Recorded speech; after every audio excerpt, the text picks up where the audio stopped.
Здравейте! Добре дошли в ново обучително видео от NITOS Matrix. Днес ще научим как да депозирате във вашата сметка с помощта на криптовалути.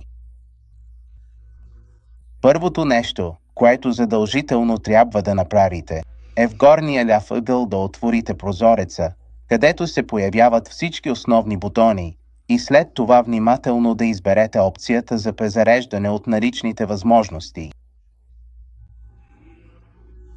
Ще ви попита как искате да презаредите баланса си с криптовалути или чрез вашия децентрализиран портфейл, използвайки Web 3.0 връзка.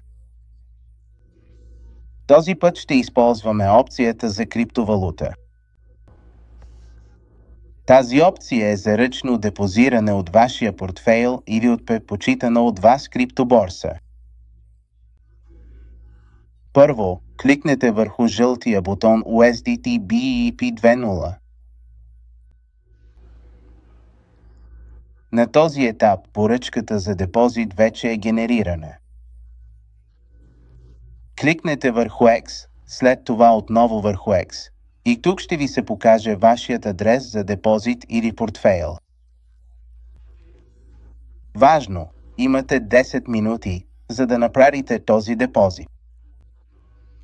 Ако изминат 10 минути, трябва да повторите процеса, защото портфейлът или адресът за депозит може да се променят. Важно е да се има това предвид.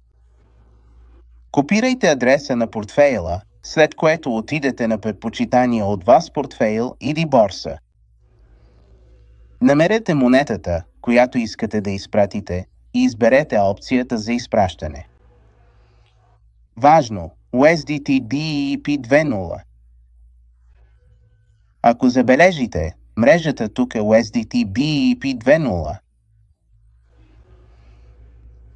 Поставете адреса, предоставен от вашия акаунт в NITOS Matrix, и въведете сумата. В този пример ще използвам 10 USDT.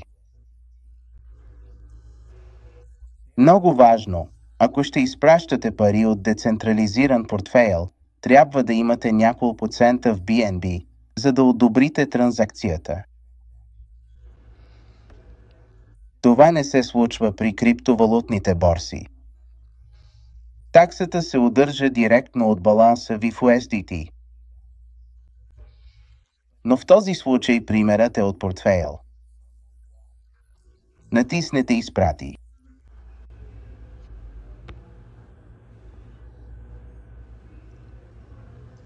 И така завършихме транзакцията.